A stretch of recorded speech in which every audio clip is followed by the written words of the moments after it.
Muy buenas tardes, un gusto poder estar en este nuevo mediodía aquí en Radio Pública UTMAY en su programa Los Especialistas, la segunda semana del año 2021. La semana anterior estuvimos conversando sobre la planificación de aquellas áreas sustantivas de las universidades, sobre todo nuestra universidad pública, la Universidad Técnica de Machala. Esta semana empezamos el lunes 11, hoy con un invitado especial que no necesita mayor presentación. Fue presidente de Ecuador desde el 2007 al 2017. Despierta pasiones, apasionamientos. Y bueno, pues es un gusto tener en nuestra mesa de invitados al economista Rafael Correa Delgado, expresidente de la República del Ecuador. Bienvenido, economista. Buenas tardes. ¿Dónde está este momento? Buenas tardes, Karina. Estoy feliz de tener esta entrevista con la Universidad Técnica de Machala, con El Oro. Usted sabe que mi vida es la universidad, así que encantado de tratar esos temas. Yo me encuentro en este momento en Ciudad de México. Llegué hace unos 3 días, me invitó a una universidad muy importante de México, bueno, el UNAM, pronto verán la publicidad, para dar 4 conferencias en una maestría. Entonces me quedaré aquí hasta mediados del mes de febrero. Economista.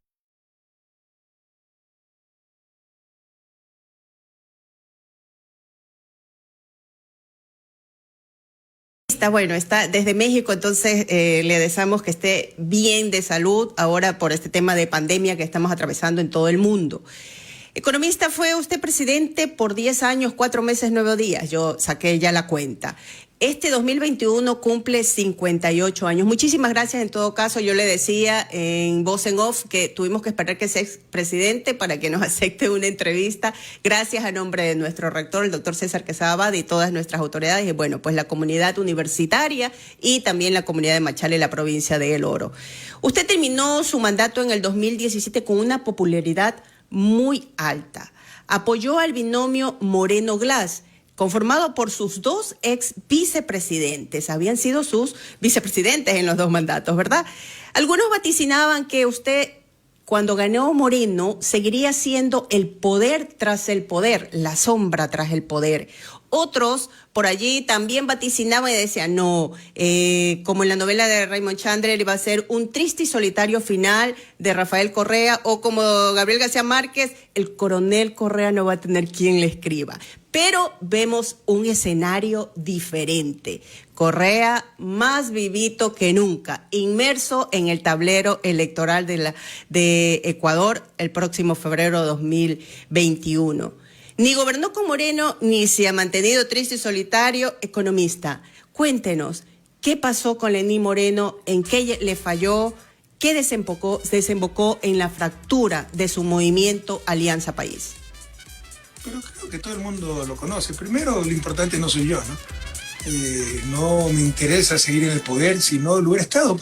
Y créanme que con la experiencia que tengo ahora, probablemente la mejor decisión es seguir con el poder. Porque cuando alguien ha hecho tantos cambios, como nosotros hicimos, liderados por mi persona, se rodea de muchos enemigos muy poderosos. Las corporaciones mediáticas, por ejemplo, los banqueros, ciertas embajadas. Y como cuando uno es una persona sencilla, cuando no tiene plata como Fares Cordero para andar con 2 carros 4x4 con 8 guardaespaldas con metralletas, bueno, lo mejor es continuar ese poder, transformando la sociedad y cuidándose un poco, ¿no? Pero así es, o sea, tal vez fue ingenuidad, yo dejé todo, ni siquiera me lancé a una candidatura, no seguí en la presidencia de Alianza País, nada, creyendo que se había dejado el proceso suficientemente cimentado. ¿Qué es lo que pasó? Tenemos ahí un enfermo, pero Moreno es enfermo, o sea, alguien normal no puede ser tan mentiroso. Lo acaban de ver ayer. Fue a inaugurar el puente que dijo que iba a ningún lado. Cuando secuestran y asesinan a los 3 periodistas del comercio, como siempre, con el apoyo de cierta prensa, buscó echarnos la culpa. Entre otras cosas, entre otras pruebas de nuestra colaboración con la guerrilla, con el narcotráfico, sacó en CNN, en prensa internacional, el puente hacia ninguna parte. ¿Se acuerdan o no, Karina? Sí. El puente hacia ninguna parte. Hacia la nada. Era para que pase la guerrilla y el narcotráfico. Bueno, ayer inauguró el puente en ninguna parte, que en verdad es el tercer eje vial con Colombia, que nosotros acabamos a tiempo y Colombia lo acabó 3 años después.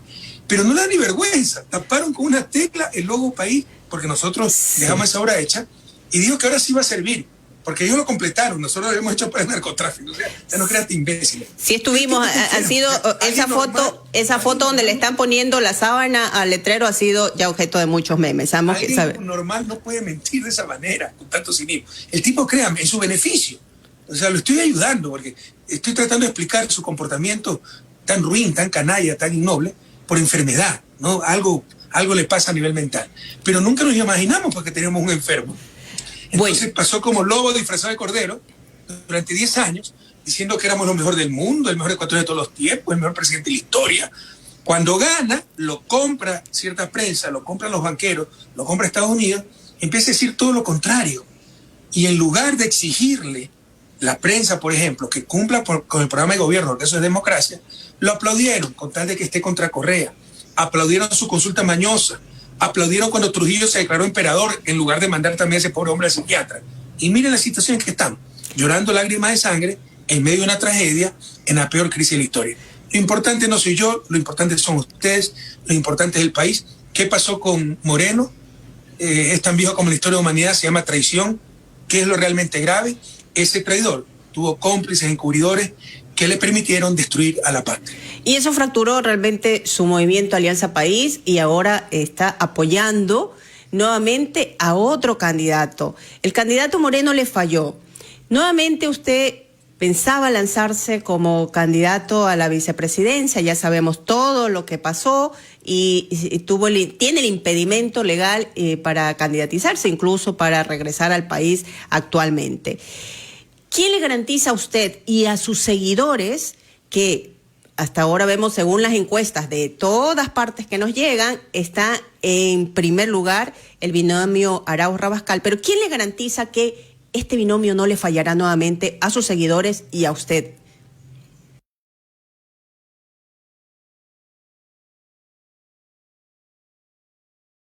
Mire, la traición en Moreno nos ha traumatizado a todos, a las víctimas de esa traición, a los perseguidos durante esos 4 años, que somos los que llaman correístas, e incluso a los titiriteros de ese traidor, porque ellos también dicen, caramba, si esto pasa de nuevo y contra nosotros.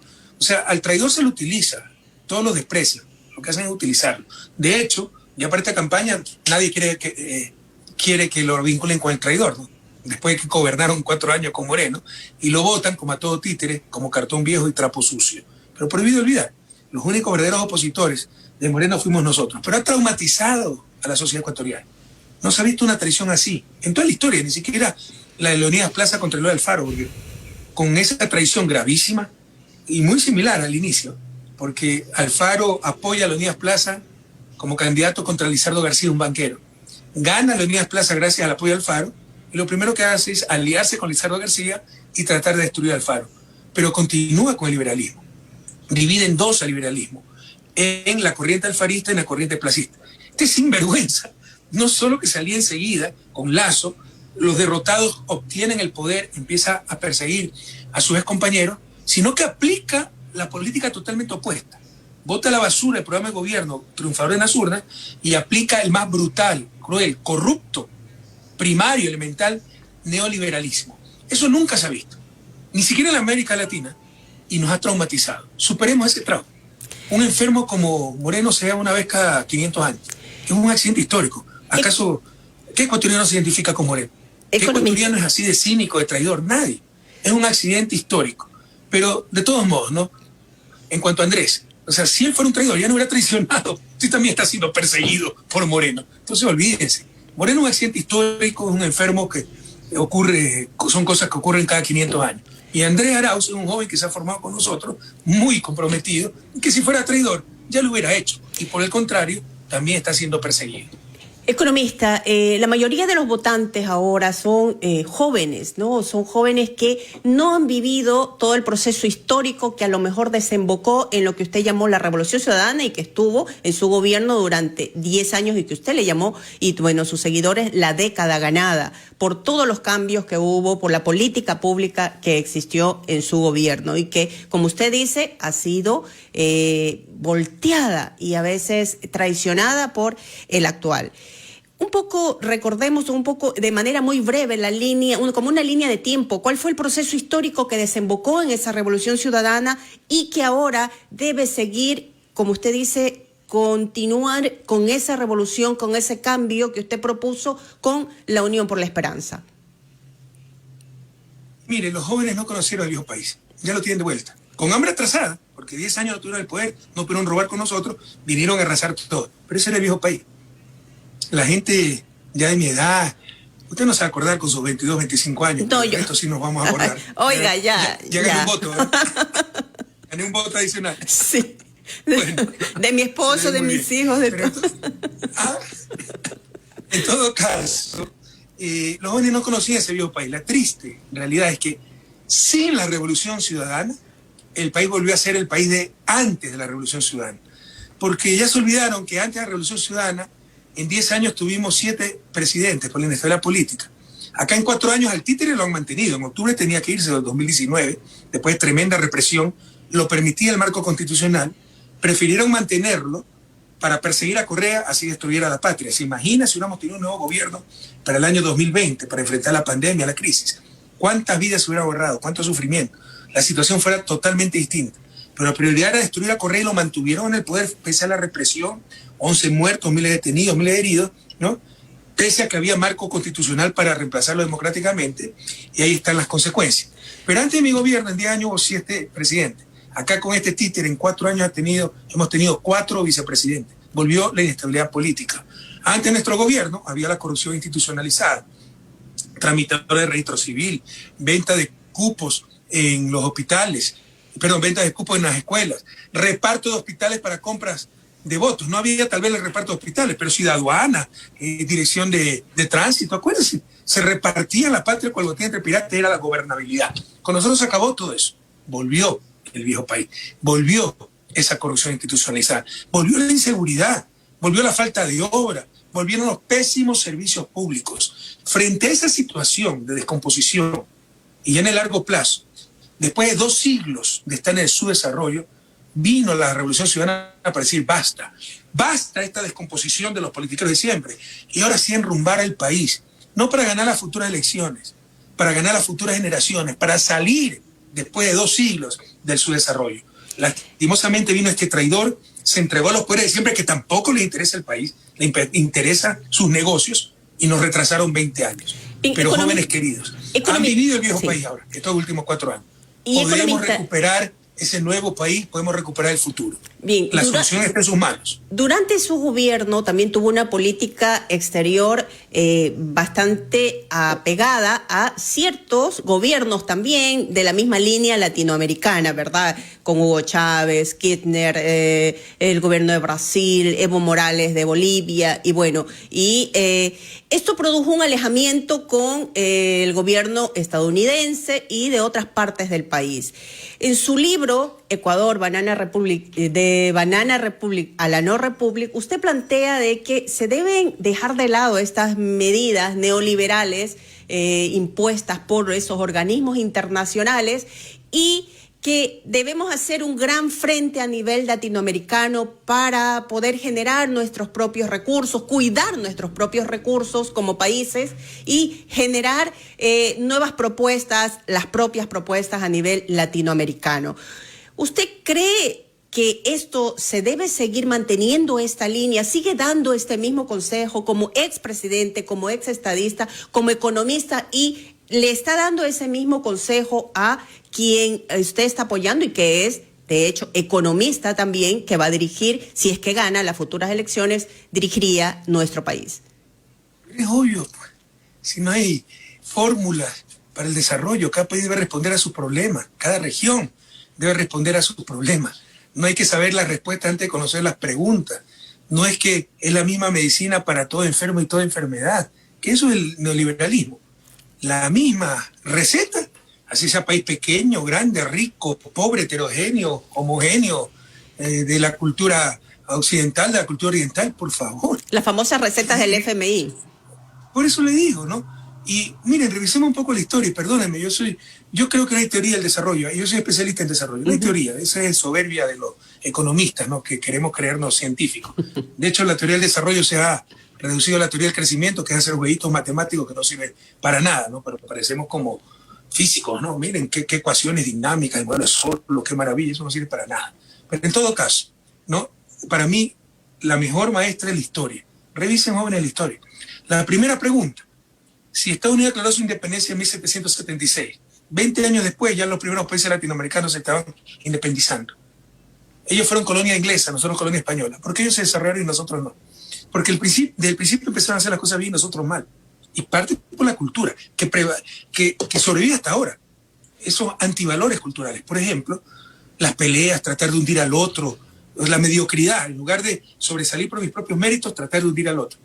Moreno quería destruirme, Lazo quería destruirme, el universo, Ecoavisa, el comercio, Teleamazonas querían destruirme. Lo mejor era que Moreno hiciera un mejor gobierno que el mío. Y me destruían políticamente. Lo que hicieron es destruir al país con tal de perseguirnos. Y miren las consecuencias, van a perder las elecciones, seguimos siendo la principal fuerza política, pero cuánto dolor humano, cuánta destrucción, cuánto retroceso. Por eso nos acompaña el inicio, por favor, de nuestra historia.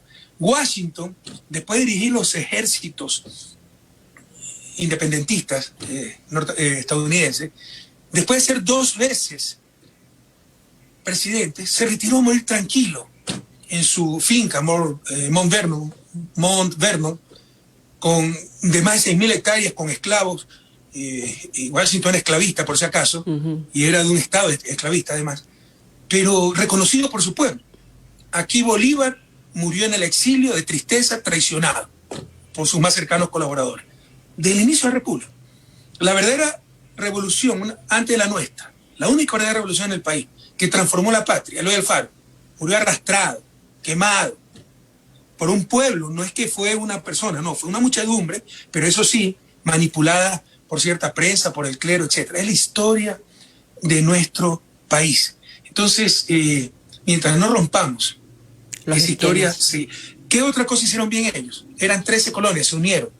Nosotros, en lugar de unirnos, nos atomizamos, porque ni siquiera se conservó la Gran Colombia, ni siquiera se conservó la República Centroamericana, ni siquiera se conservaron las Provincias Unidas del Sur. Todo se fragmentó, ni siquiera conservamos la división política de la Colombia.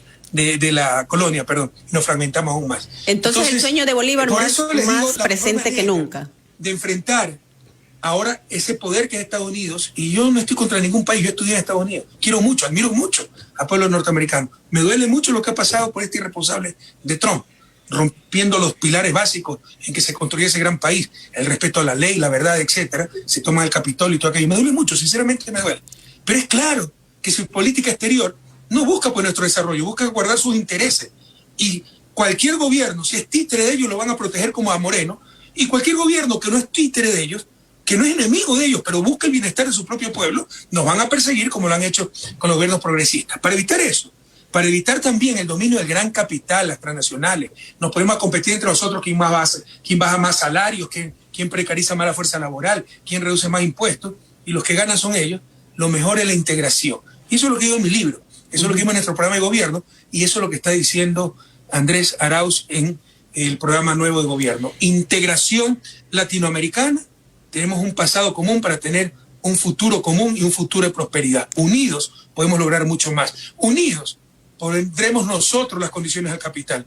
Pero hay mucha campaña mediática, economista. Las condiciones a nosotros. Economista, hay mucha campaña mediática también que está diciendo, si vota por Arauz, vendrá Venezuela a Ecuador. Seremos como Venezuela. ¿Qué opinión le merece esa campaña que se está llevando a cabo?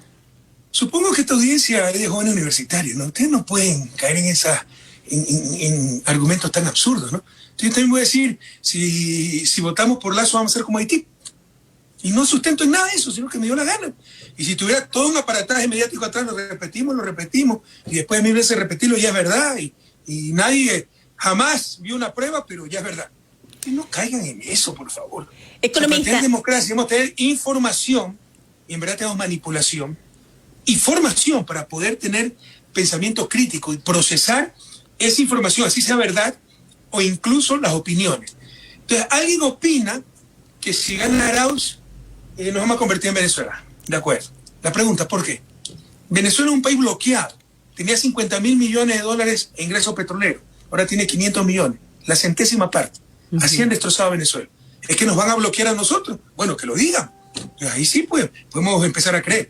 Pero si no nos van a bloquear, Si va a venir ese gobierno que transformó el país de 2007 a 2017, que duplicó el tamaño de la economía, que fue el campeón latinoamericano en reducción de la pobreza, reducción de la desigualdad, que sembró al país de obra, que puso al país con la mejor infraestructura de la región, con las mejores carreteras de la región, con la mayor seguridad de la región, ¿por qué rayos si ganamos nuevamente vamos a hacer Venezuela? Que alguien me lo explique.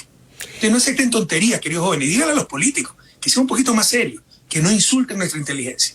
Economista, usted topó a los medios de comunicación, esos medios de comunicación a los que muchas veces durante su gobierno usted llamó prensa corrupta y que también por parte de esos medios o algunos periodistas decían que sus reiteradas intervenciones atacando a esos periodistas también limitaban la libertad de expresión, pero en su gobierno también se promulgó la Ley Orgánica de Comunicación.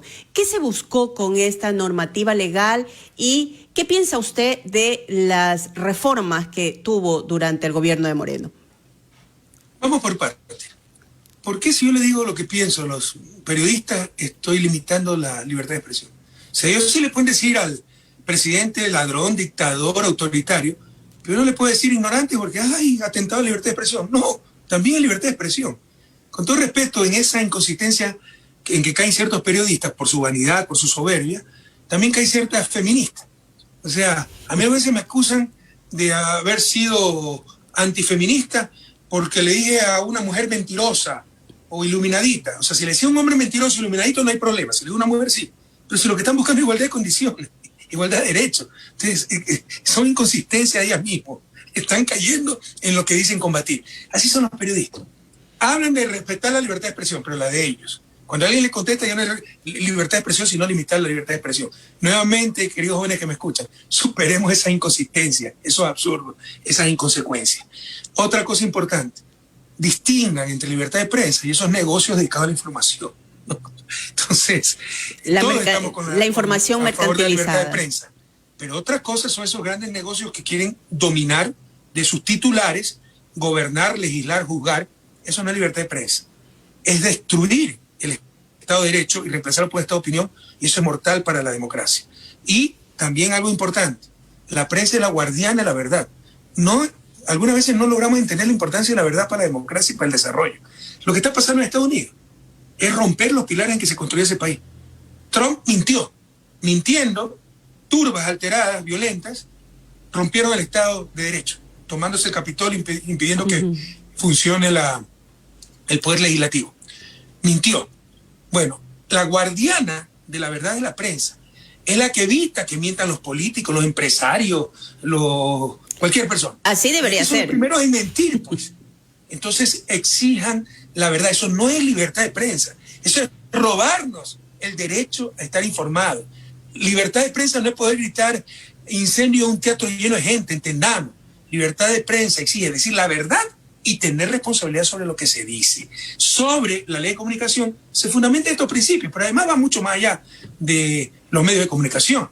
Lo que no se dice es que en la ley de comunicación se hacían respetar los derechos de los trabajadores del sistema de comunicación del país, que eran los más explotados, periodistas que trabajaban a destajo, camarógrafos que eran pagados una miseria, se establecieron sueldos mínimos para diferentes ramas de actividad. Entonces, son leyes que van mucho más allá de los simples medios de comunicación. Por ejemplo, para evitar que fuguen divisas, para impulsar la producción nacional. La publicidad se tenía que hacer en el país. Ya derogaron todo eso. Ahora la publicidad se la puede hacer en Argentina, en México, donde se pagan salarios más bajos. Por ejemplo, en México el salario básico es $200. Se llenan los bolsillos. Coca-Cola, las grandes compañías, el Banco Guayaquil, pero los que se quedan sin empleo son los productores nacionales. Los famosos productos enlatados de los que hay en varios medios de comunicación. Eso, Karina, ¿no? Sí, entonces, sí. No era solo, como nos quisieron hacer creer, y nos hicieron creer, una ley para medios de comunicación, una ley de comunicación en general. Y obviamente, en cuanto a ese núcleo, la comunicación, se exigía la verdad. Pero como son mentirosos en el tema de la verdad, entonces derogaron todo. No derogaron toda la ley, porque era mandato constitucional confirmado, refrendado en consulta popular de 2011. Pero la dejaron en cascarón y por eso ahora hacen lo que les da la gana. Habrá que tomar medidas para regular esos abusos de la prensa, que por favor, queridos jóvenes, recapaciten. Moreno sin el obsceno apoyo de esa prensa corrupta, no hubiera podido hacer ni la 10ª parte de lo que ha hecho. La tragedia que vimos, otros de los grandes culpables son las grandes corporaciones mediáticas. Para impedir que eso pase nuevamente, hay que recuperar esa ley de comunicación para cosas tan sencillas como exigirles que digan la verdad. Así es, usted bien lo ha dicho, una ley ciudadana, porque estaba establecido allí que la comunicación es un servicio público y eso fue ya cambiado. No, pero para mejor, porque son tan tontos que para contradecirme, eliminaron que sea un servicio público, ahora es un derecho humano. Eso es mucho más fuerte. Más general, más. Es un concepto mucho más fuerte que el de servicio público. Decía antes tenía que ser regulado por el Estado, que somos todos nosotros, la representación de la sociedad. Ahora, con mayor razón, pues, si el Estado es el garante de los derechos humanos, no saben ni lo que hacen en su fanatismo, en su odio, en su torpeza.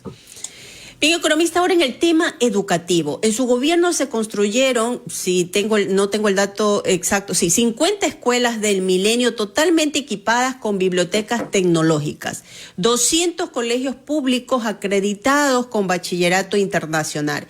Pero lo que alguna gente se pregunta es, ¿por qué se cerraron las escuelas rurales que de pronto hacía que esa gente que vive alejada en el campo tenga más fácil acceso a la educación, que es un servicio, es un derecho, como usted también lo plantea, así como la comunicación, un derecho humano a la educación, y tiene que alejarse, ir a buscar esas escuelas del milenio? ¿Cuál fue el concepto de esa gran obra de las 50 escuelas del milenio equipadas y esos colegios con educación de bachillerato internacional que fueron calificados?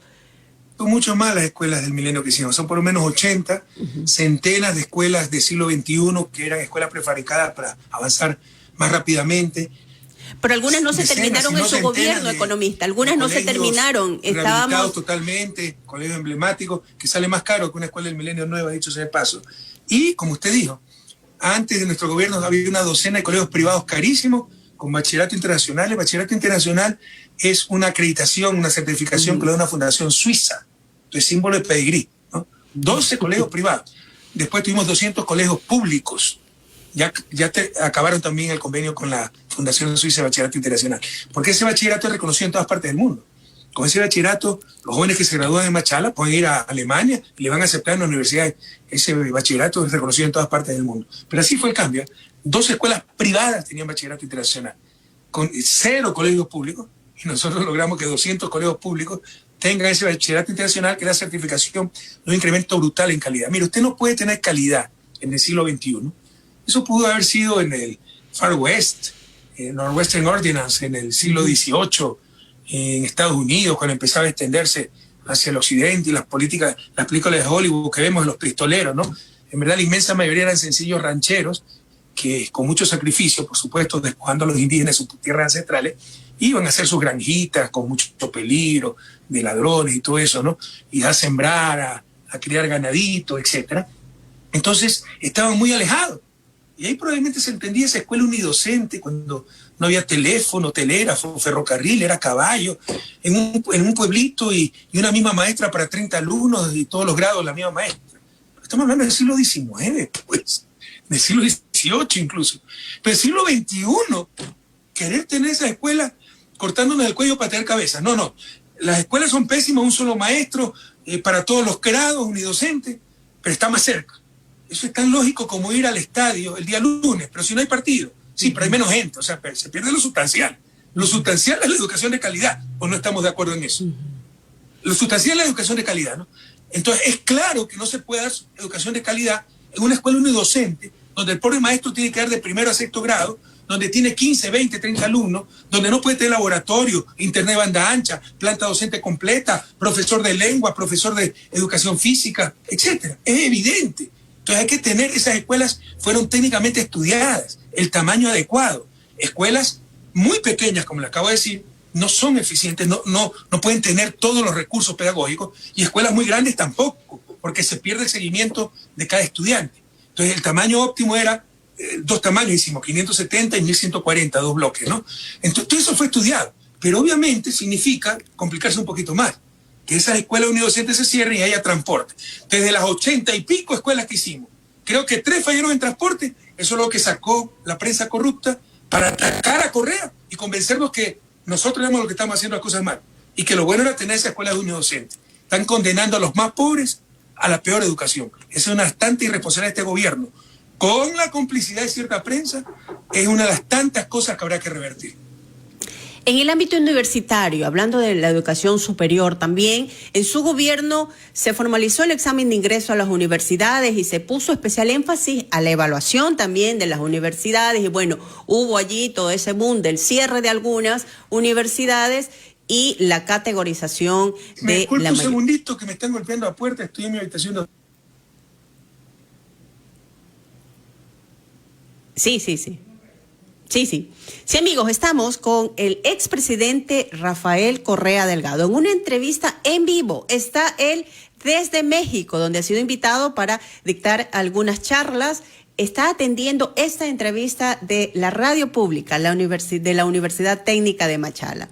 Gracias a todos aquellos que están conectados. Tenemos en nuestra red de Facebook a más de 1,200 conectados. Manilo, si me confirma, sí, muchísimas gracias por ese, denle like. Pueden ver esta entrevista el momento que ustedes quieran, compartan y comenten, porque para eso es esta radio universitaria pluralista y aquí tenemos siempre a los mejores entrevistados para que nos comenten sobre sus acciones. En este caso, seguimos con la conversación, el diálogo con el expresidente Rafael Correa Delgado. Le decía, presidente, ¿sí? ¿Está ya con nosotros? Bien, tuvo que atender, está, les decía yo, en México y atender porque está en... Ya estoy aquí, perdonen que me perfecto. Debía atender, ¿qué le llevaban? ¿El almuerzo? La puerta. Era un trabajador del hotel, pero no le abría porque y hablaba fuerte para que entienda que estaba en entrevista. Perfecto. No, querían arreglar la habitación y eso. Ah, economista, sí. Debí poner, tal vez mi culpa, debí poner no molestar y me olvido siempre. Bueno, economista estábamos hablando del ámbito educativo. Perdón. Yo le decía que ahora en el ámbito de la educación superior, en su gobierno se formalizó el examen de ingreso a las universidades. Nosotros como universidad pública vivimos también ese proceso de evaluación de la calidad que se instauró un poco de manera más exhaustiva, ¿no? Por parte de su gobierno, categorizando las universidades, cerrando algunas universidades, interviniendo otras. En ese sentido, también debemos decir que durante su gobierno se distribuyeron más de 20,000 becas para estudios universitarios a nivel internacional. Cuando, según yo había investigado, desde el 1995 al 2006 se habían entregado 237 becas. Entonces, es una diferencia abismal. ¿Usted piensa, y yo lo digo porque soy parte de la academia y de la docencia y viví todo ese proceso, participé en un concurso de merecimiento para poder entrar aquí a la universidad en ese marco de evaluación de las universidades, pero ¿no cree usted, y lo que piensan algunos profesores, que esa evaluación, esa acreditación, ese estrés que a veces se le pone al examen exhaustivo a las universidades que se le puso en su gobierno, burocratizó también el proceso de enseñanza-aprendizaje en el sistema de educación superior del país? ¿Qué piensa al respecto? ¿Sí estamos con el audio? No entiendo, ¿por qué iba a burocratizar el sistema? ¿Por qué iba a burocratizar? Bueno, más papeles, más informes, de pronto antes era la libertad de cátedra, tenía que estar, podía estar con más libertad el profesor y ahora más preparando los informes por este tema de la evaluación institucional. Eso no es correcto. Nadie ha atentado la libertad de cátedra, es un principio fundamental de una universidad. Lo que no me pueden llamar libertad de cátedra es la mediocridad. Entonces se evaluaba la universidad en sus procesos, se evaluaba las carreras y se evaluaba a los estudiantes. Pero hay gente, no nos engañemos, que tiene miedo a la evaluación. Eso es signo de mediocridad. Entonces alguien dirá, no, ahí sí, Correa, yo te quiero, pero estás equivocado. Yo vengo a un colegio malo, entonces estaría en desventaja. Pero no hay que tener miedo. Si la evaluación no era para los que se quedaban atrás hundirlos, es para corregir y que todos mejoremos en calidad. Pero sin evaluación, no se engañe, no va a haber calidad, y si hay una gran ola de mediocres, yo le diría, tanto o más difícil que combatir a los malvados. Lo que hemos tenido es 4 años de gente mala, perversa, que no le interesó, no le importó destruir a la patria con tal de tratar de destruirnos. Una fuerza negativa, igual de grave, son los mediocres. No necesariamente son malos, pero son mediocres. No evaluación, no esto y viva la fiesta. Sin evaluaciones no podemos mejorar la calidad. O sin examen de ingreso. La calidad de la universidad, no saldremos de su desarrollo. O sin examen de ingreso, ¿no? Pero es que, mire, ese es otro mito, y los jóvenes que me escuchan, ¿no? Para que aprendan, por tener un mejor país, para que no se dejen engañar. Libre ingreso. ¿Cuándo ha habido libre ingreso en el país? Nunca. Para empezar, la universidad pública era pagada. ¿De qué libre ingreso me hablo? Sí, solo podía entrar el que podía pagar. Entonces, primera idea fuerza. Lo que había era ingreso caótico, porque si habían 200 cupos y habían 2.000 aplicantes, ¿cómo se asignaban los 200 cupos? ¿Se los rifaba? Había universidades que hacían rifa. Se madrugaba el primero que cogiera el turno, y muchas veces corrupción. El guardián tenía los turnos y le pagaba. Otra vez era el decano de Tin Marín, de Opingüela, Argolla, e incluso gran cantidad de corrupción, hasta favores sexuales se exigían. O ya se olvidaron de todo eso. Entonces, ahora es por mérito, pero quieren eliminar eso también. O sea, qué daño que le hacen a la juventud, transmitiéndole antivalores, lobos disfrazados de corderos, que dicen que están con los jóvenes y en verdad están utilizando a los jóvenes. ¿Por qué? Porque quieren volver a la mediocridad que condena esa propia juventud. Sigamos teniendo universidades mediocres como antes de mi gobierno. ¿Y de qué le va a servir el diploma? Y el recorte, y el recorte los bolsillos unos cuantos si son diplomas de universidades de garaje privadas. No caigamos, ya es un engaño. O no mejoró sustancialmente la educación superior con nuestro gobierno, pero faltaba mucho por hacer. Estamos retrocediendo nuevamente. La educación pública, sobre todo. Nosotros, economistas, somos la única universidad pública en la provincia del Oro y batallamos contra esa reducción presupuestaria que hizo que no se pueda contratar a más de 100 profesores y estamos allá así trabajando apretados y con ese recorte que realmente resta también la calidad de la educación, en este caso en las universidades. No, y yo estaba muy contento con la Universidad Técnica de Machala. Había habido una transformación muy profunda que se ve hasta en los pequeños grandes detalles. Una de las últimas visitas, me parece, como presidente fue a Machala y pasé por la universidad. Usted estuvo el 14 de febrero. Había un auditorio impecable, con todas las luces funcionando, muy bien pintado, muy bien mantenido. Eso a mí me dice mucho. Usted sabe lo primero que yo hacía cuando visitaba instituciones públicas para ver la cultura organizacional, si había entrega, si había cuidado, si había excelencia. Iba a visitar los baños. Porque si los baños están bien cuidados, le aseguro que el resto funciona bien. Obvio, sí. Cosas tan sencillas como esas le dicen la cultura organizacional, el sentido de la excelencia. Te viene un auditorio que le aseguro que antes de nuestro gobierno le faltaban luces, despintados, sucios, maltratados, ahora impecable. Me decía pues el cambio en cultura organizacional de esa universidad. La Universidad Técnica de Machala mejoró muchísimo. No sé cómo esté ahora, pero sí le puedo decir que en general el sistema universitario está retrocediendo. Se volvieron a repartir las universidades con el botín entre piratas. Universidad Técnica de Cotopaxi, por ejemplo, al MPD, se reduce en presupuesto y por la...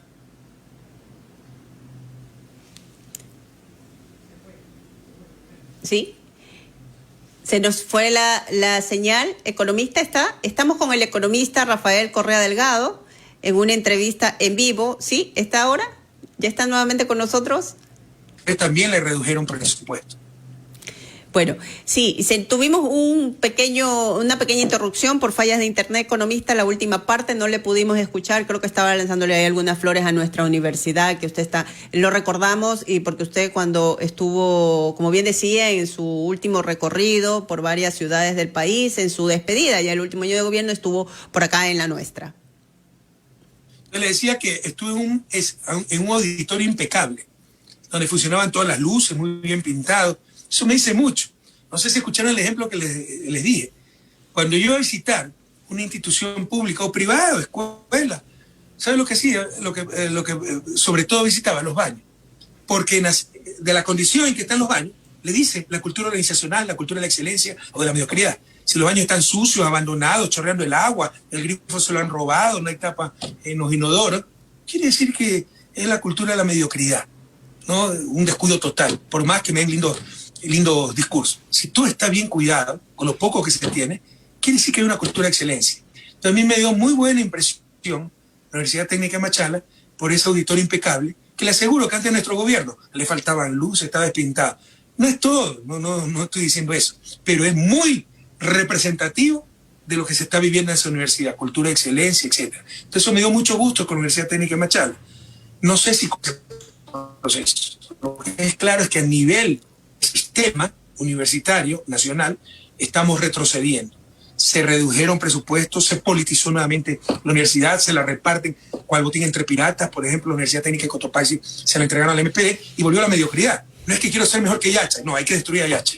Y atentaron contra las universidades emblemáticas creadas en mi gobierno, que desde el inicio se las ideó con estándares mundiales, porque es más fácil crear algo nuevo con estándares mundiales que lo que ya viene con una inercia, pues, como usted dice, gente que se opone a la evaluación, etcétera, convertir en esos estándares mundiales, eso que ya venía de antes con otros estándares. Entonces ya Chaí, que entonces tiene estándares mundiales. En lugar de tratar de superarlo, no, a eliminarlas, a politizarlas, a poner rectores de pésima calidad, pero totalmente obsecuentes con el gobierno, y hay un retroceso generalizado del sistema universitario. Gracias a Dios, Andrés también es experto en universidad, experto en academia, y eso terminará cuando Andrés llegue a la presidencia. Usted lo nombra al candidato Andrés Arauz. El candidato ha ofrecido que si gana la presidencia, lo primero que hará es repartir $1.000 a 1 millón de ecuatorianas y ecuatorianos. ¿Cómo cree usted? ¿Cree que es factible esta propuesta, economista? Totalmente. Mire, ojalá nos estén escuchando muchos jóvenes. Sí, de hecho, economista, había saludado yo, perdón que lo interrumpa. Sí, perdón que lo interrumpa. ¿Cómo? No, perdón que lo interrumpa, había saludado de que están conectados, bueno, más de 1.200 conectados en nuestra red social de Facebook, que la mayoría son jóvenes, no solo estudiantes de nuestra universidad, y así también tenemos en nuestras otras redes sociales. Así que salúdelos. Estamos también con gente de de universidades de Argentina, de Colombia, que nos han reportado, y de otras partes del país. Y mire, con dolor le digo, o sea, bueno, Argentina tiene para el medio un buen nivel de universidad, pero Colombia también tiene una mucho mejor universidad que nosotros. O sea, no podemos ocultar esas cosas si queremos superarnos, no es escondiendo al otro. Es tratando de hacer lo que ellos hicieron bien y nosotros hacerlo aún mejor. Y también encontrando nuestras propias respuestas. Pero el problema de baja calidad universitaria es un problema regional, es uno de los desafíos de América Latina. Entre las 100 primeras universidades del mundo, algunas veces aparece por ahí una latinoamericana. Pero somos el 6% de la población mundial. Debería estar apareciendo por lo menos 6 latinoamericanos. Claro. Y esto algunas veces, los últimos años. En general no aparece ninguna latinoamericana. Bueno, le decía que... La propuesta del candidato Andrés Arauz. De la historia, para no dejarse engañar. Estos $1.000 a 1 millón de familias que tanto escándalo hacen, no es otra cosa que aquello que se llama un bono de emergencia, que lo está impulsando las propias Naciones Unidas, el propio Fondo Monetario. Pero una cosa es lo que dice, otra cosa es lo que impone. Hay países que están dando $100 por mes, un año, serían 1.200. Andrés quiere dar un impacto, se llama de demanda, un impulso de demanda, capacidad de ingreso para las familias más pobres desde el inicio. Y estoy totalmente de acuerdo. ¿Y de dónde se puede sacar ese dinero, economista? ¿De dónde? Cayeron 5.000 euros a artesanos como los peluqueros. En Canadá, para que la gente se quede en su casa, dan $2.000 mensuales para que la gente se quede en su casa. Trump acaba de anunciar un paquete de salvamento, en verdad, económico, $900.000 millones. Pero si nosotros en una economía de 100.000 millones queremos dar 1.000 millones a los más pobres, somos demagogos, estamos locos, etc. A no dejarse comer al cuento, queridos jóvenes. No solo eso, lo que más indignación da es que esto se ha hecho antes, pero para los ricos, ahí no hay problema. Revisen sus libros de historia y verán que en el año 1984, gobierno del inefable Osvaldo Hurtado, donde estaba Simón Espinosa, todos estos líderes del desastre nacional, líderes del fracaso, que en lugar de pedir disculpas siguen tratando de destruir nuestra patria, hubo lo que se llamó la sucretización de la deuda. ¿Sabe qué fue la sucretización de la deuda? La deuda externa privada, los que se endeudan con el exterior, con Miami, no son los pobres, son los ricachones. Los grandes empresarios, las élites, se endeudaron con el exterior. No pudieron pagar sus créditos y con poder político, manejando un tipo como Osvaldo Hurtado y su presidente de Junta Monetaria de esa época, Abelardo Pachano, decidieron que el Estado sea el que deba al exterior y que estos empresarios y estas élites le paguen al Estado en sucres. ¿Se imaginan? Sucre era la moneda nacional y se devaluaba el sucre. Entonces, ellos pagaban en sucres devaluados y el Estado, todos nosotros, con nuestro petróleo, teníamos que pagar en dólares su deuda al extranjero. Eso nos costó más de $1.300 millones. Año 84, hace 36 años, cuidado, sumo como como Lazo, ¿no? 36 años. Y con una economía de 17.000 millones de dólares, es decir, más del 8% del PIB. Hace 36 años, 1.300 millones para los ricos, no para los pobres. Año 1999, tremenda crisis, hace 20 años y pico, ¿no? Quiebran estos señores banqueros porque se embolsicaron la plata, créditos vinculados, hicieron obras monumentales con la plata de los depositantes. Todo el Estado a salvarlo. Mientras ganan plata, privatizan todo. Cuando pierden, pagamos todo. Eso nos costó cerca de 8.000 millones de dólares en una economía de 30.000 millones de dólares. Eso es más del 25% del PIB. Ahora que nuevamente nos han llevado a la quiebra y a una economía de 100.000 millones, queremos dar 1.000 millones, pero no a los ricos, no a los banqueros, sino a los más pobres. Ahí sí somos demagogos. Ya basta, aprendan de la historia, jóvenes, y aprendan a indignarse. Indignarse es una virtud democrática. ¿Para qué va a servir esos 1.000 millones de dólares en manos de los más pobres? Para reactivar toda la economía. El pobre que te recibe $1.000, el pobre que sirve de Puerto Bolívar, de Machala, de Pasaje, del Oro, de todos los rincones de la patria, no te va a consumir a Miami, pues no va a comprar un ticket en Miami para irse al odontólogo o a de shopping. Va a gastarlo aquí. Y si va a pagar la deuda que tiene con el tendero de la esquina, por el pan que compró los últimos 6 meses y no se lo pudo pagar, el tendero finalmente con esa platita va a pagar el alquiler, que tampoco lo había podido pagar. O sea, habrá circulante. Le va a ir al restaurante, que ese tiempo no podía llevar a su esposa al restaurante. Y con ese ingreso, el dueño del restaurante puede recontratar los 2 meseros que tuvo que despedir por la pandemia y por la falta de apoyo al gobierno. Y esos 2 meseros, con esa platita que ahora reciben, pueden de nuevo ir a la tienda y pagar sus deudas, y se convierte en un círculo virtuoso de recuperación de la economía. Técnicamente esto se llama choque de demanda, dar ingresos para reactivar el consumo y con eso se reactiva la economía. ¿Cómo se financia eso? Pero es que trata vergüenza. Tenemos 8.300 millones en Suiza, financiando a Suiza en la crisis en que estamos. Estos sinvergüenzas tienen 8.300 millones en Suiza. Pero es indignante. Y lo quieren hacer pasar como algo bueno. Son las famosas reservas. Reservas que en dolarización no se requieren porque no hay moneda nacional para respaldar. No hay. Antes, cuando teníamos sucres, si tú querías cambiar tus sucres, el Banco Central tenía que tener dólares para pagarte. Ya no hay moneda nacional para... ¿Para qué sirve entonces la mal llamada Reserva Monetaria Internacional? Para respaldar lo eufemísticamente llamado obligaciones externas. ¿Cuáles son esas obligaciones externas? La propia deuda del gobierno. Bueno, hasta eso es razonable. Pero también la deuda privada. También la importación de Nutella. También la salida de capitales de los banqueros. La fuga de capitales a paraísos fiscales.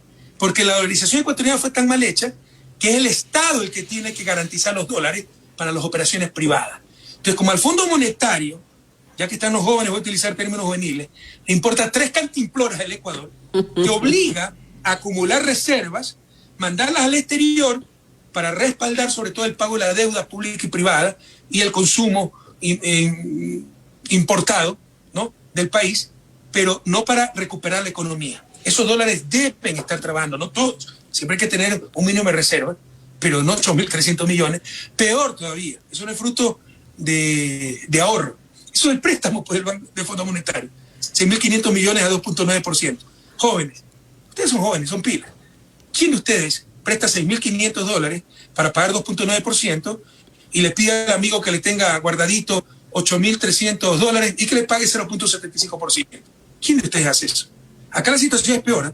Por eso quieren privatizar el Banco Central para continuar con esta sinvergüencería, endeudarnos por un lado, deuda de todos los ecuatorianos, mandar al exterior esa reserva para garantizarle hasta la importación de Nutella de los más ricos. Pero no solo eso, el 2.9% de interés lo paga el Ministerio de Finanzas.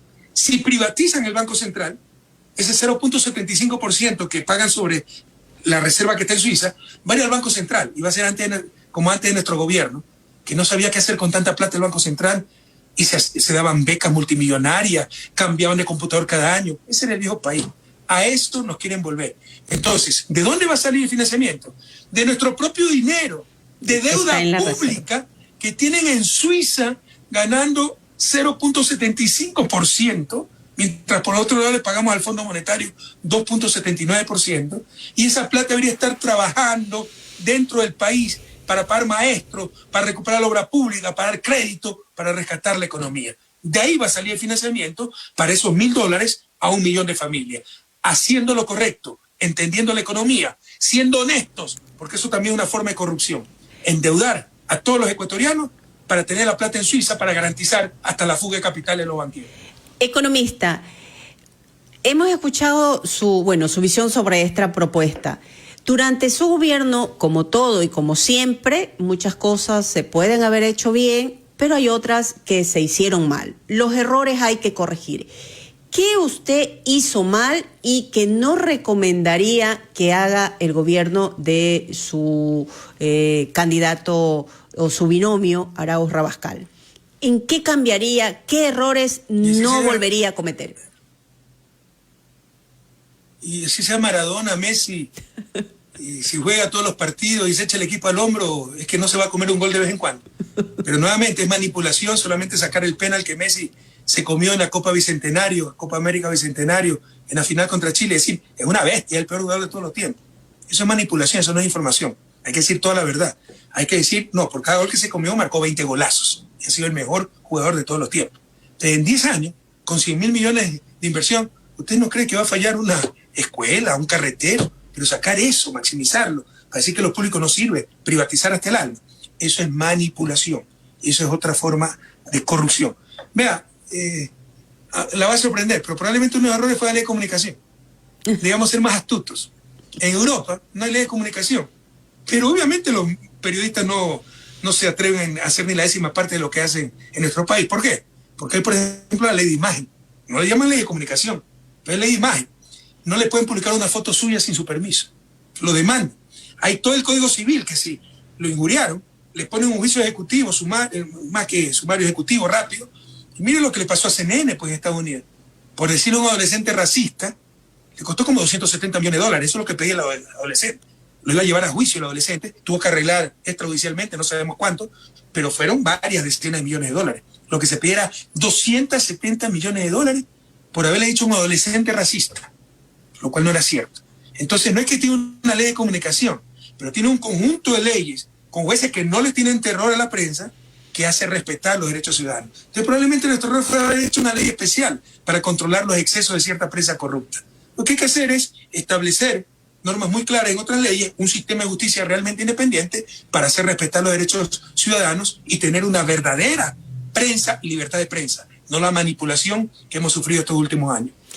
Entonces, usted espera que el binomio gane y regresar a Ecuador. ¿Y le dijo eso? Le pregunto. Si hubiera querido ir a Ecuador, me hubiera quedado viviendo. No piensa regresar. Si gana el binomio, usted no piensa apoyar, ser asesor del gobierno, tal vez ocupar algún cargo, estar en alguna dependencia, alguna parte importante del gobierno si es que gana el binomio Arauz Rabascal. Yo quiero tener el puesto más importante, que es con mi familia en Bélgica, y seguir dedicado a la academia. Y gentilmente Andrea ha dicho que quisiera tener un asesor, pues siempre me tendrá las órdenes. Cuidado, que ganar la elección no resuelve los problemas jurídicos de una justicia totalmente amañada, pero corrupta al máximo, que cuando se le derrumbe toda esa farsa, pues los presos serán ellos, ¿no? Porque es inaudito lo que se ha hecho. Que cuadernos en un vuelo de Guayaquil a Quito, que expresidente sentenciados por influjo psíquico. O sea, ya basta, ya basta. En todo caso, yo sí creo que si ganamos se les derrumba todo eso, porque hay jueces honestos. La casación, nos estaban dando razón 2 jueces. El tercer juez, que lo tenían amenazado y todo, filtró el proyecto de sentencia y lo empezaron a atacar, linchamiento mediático, Carlos Vera, en redes, le pusieron hasta drones en las casas de los jueces y se echaron para atrás. Porque en estos momentos no se necesita ser solo honesto en Ecuador, como juez, se necesita ser heroico, y eso todavía no lo son. Pero el rato en que cambie esta situación de tanta persecución, de tanto acoso, ¿no?, de tantas amenazas, que el Contralor, si usted es un alcalde que dice que está con Correa, al día siguiente le cae Contraloría, le saca una serie de calumnias, que si usted es un juez que va a fallar a favor de Correa, le allana la casa de su papá, de su hermano, a esa situación, a ese nivel estamos. Cuando pase esta situación, yo diría tan extraña que vivimos, tan terrible, los jueces honestos probablemente harán lo correcto y se les derrumbará todas sus patrañas. Pero si no lo hacen los jueces ecuatorianos, lo harán los jueces internacionales, porque esto no existe el menor análisis a nivel internacional. Entonces, ganar la elección no significa que se resuelvan los problemas judiciales, pero mi proyecto de vida no es vivir en Ecuador, es continuar con mi familia en Bélgica, y si Andrés quiere que lo asesore, se puede asesorar vía Zoom, y por supuesto, si se resuelve el problema jurídico, sí podré ir al país de vez en cuando para ver a mi familia, dar un abrazo a los amigos, y obviamente, si en algo puedo, colaborar con el gobierno. Oiga, pegarse una cantadita, venir a comer algo de Ecuador, ¿qué es lo que extraña usted de Ecuador? Mire, tuve una entrevista esta mañana, hicieron la misma pregunta, lo políticamente correcto es decir su gente, su paisaje, el amor, la calidez. Yo extraño bastante la comida. ¿Qué plato es lo que más extraña usted? Un buen ceviche en Puerto de Lío, Puerto Bolívar, por ejemplo. Bueno, entonces de todo. Acá tenemos bastantes zonas turísticas y bastantes platos bien ricos que... bueno, pero usted sueña con esa... La comida orense es espectacular. Sí. Deben promocionar un poco más, es deliciosa. Los mariscos. Sí.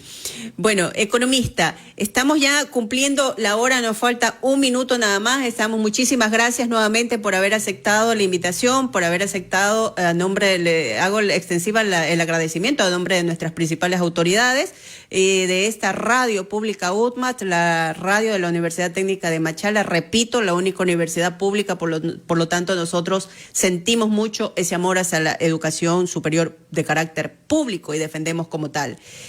Una última visión o comentario respecto al panorama que tiene el Ecuador con miras al 7 de febrero.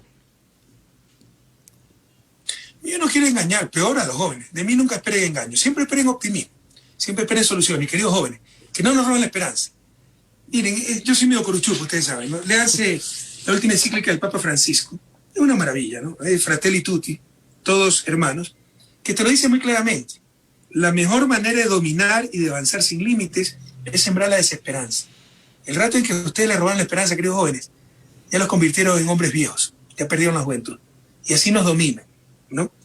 La mejor manera de dominar y de avanzar sin límites es sembrar la desesperanza. Eso es lo que ha hecho esta prensa estos 4 años con este gobierno, un desastre, transmitir desesperanza. Todos son ladrones, todos hacemos mal, los ecuatorianos no servimos para nada. El país que yo encontré en el 2007. Cuando decían que las buenas carreteras solamente eran para otros países, ahora los otros países quieren nuestras carreteras. Y dice, y suscitar la desconfianza constante. Nada sirve, todo son pillos. Aún disfrazada detrás de la defensa de algunos valores, como la lucha anticorrupción. ¿Cómo utilizaron la lucha anticorrupción como instrumento de persecución política cuando los corruptos siempre fueron ellos? A no dejarse robar la esperanza, querido joven. Sí, no los quiero engañar, es la crisis más dura de la historia. Para ponerlo en perspectiva, en el 99 decrecimos 5.4%. Ahora vamos a decrecer cerca del 11%, el doble. Además de la crisis sanitaria, decenas de miles de muertos, muchas de esas muertes evitables. Es la peor crisis de la historia del país. No tenía que ser así. Es negligencia criminal de este gobierno. Lamentablemente nos tomó la peor pandemia del último siglo con el peor gobierno de la historia. No tenía que ser así. Pero hay luz al final del túnel. No nos dejemos robar la esperanza. Ya recuperamos la patria una vez en el 2007. Yo encontré una patria así. Muchos de ustedes no se van a acordar, pero con migración, con la AGD todavía sin resolver la crisis bancaria, con cortes de luz hasta el 2010, con 800 problemas limítrofes internos, con inseguridad por todos lados. Y dejamos el país más seguro, el segundo más seguro del continente, 0 problemas limítrofes, la mejor matriz energética de la región, exportamos ahora electricidad a Colombia. Ya lo hicimos una vez, ahora es más grave, no lo voy a engañar. Es mucho más grave la crisis, pero también tenemos mucho más experiencia, mucho más equipos, jóvenes brillantes que crecieron con nosotros, se formaron con esta revolución, como Andrés Arauz, y con mucha experiencia, porque siempre confiamos en los jóvenes. Él fue ministro, director del Banco Central, etc. Ya sabemos las políticas que funcionan, ya lo hicimos del 2007 al 2017, juntos los volveremos a hacer. Queridos jóvenes, a no dejarse domesticar, a no dejarse desmoralizar, a no dejarse robar la esperanza. Los ecuatorianos no somos inferiores genéticamente a nadie, los ecuatorianos no somos ladrones, unos cuantos ladrones que sobre todo están en los bancos, en los medios de comunicación, esos son los que roban centenas de millones de dólares y los mandan fuera del país. No se puede desconfiar de todos, confiemos, recuperemos la fe en nosotros mismos. Tengan la certeza que hay gente honesta como ustedes, que hay buenos políticos, como hay buenos periodistas. Esa gente hay que respaldarla y unirnos, y unidos recuperaremos la patria. Somos ahora listas 1, necesitamos ganar la presidencia, pero ganar también la asamblea. Así que, por favor, ayúdenos con la lista 1 de asambleístas a nivel provincial, a nivel nacional y parlamentarios andinos para el 7 de febrero, acabar con esta pesadilla. Queridos jóvenes, ustedes son los mejores jefes de campaña. Tenemos que luchar contra campañas multimillonarias, con recursos ilimitados, con el apoyo descarado del gobierno, de los medios de comunicación, del Consejo Nacional Electoral, del Tribunal Contencioso Electoral. Ellos tienen todo, menos pueblo. Ellos tienen todo, pero no los tienen ustedes. Con ustedes vamos a vencer, queridos jóvenes. Un inmenso abrazo. Hasta la victoria siempre, ya saben. Todo, todito, uno. Gracias, economista Rafael Correa Delgado. Ha sido realmente un verdadero un ameno diálogo que hemos llevado con el expresidente de la República. Nuevamente, gracias desde esta parte, sur del Ecuador. Esperamos en algún momento... Gracias a usted, Karina. Un inmenso abrazo a toda la Universidad Técnica de Machala. Ojalá que sigan avanzando como yo lo noté hasta el 2017, ¿no? Ojalá ese proceso haya continuado. Yo sé que son tiempos duros, pero seguir avanzando en calidad académica. Así es, poco a poco, paso a paso, ahí estamos en la ruta, economista. Bueno, muchísimas gracias nuevamente a todos aquellos que están conectados.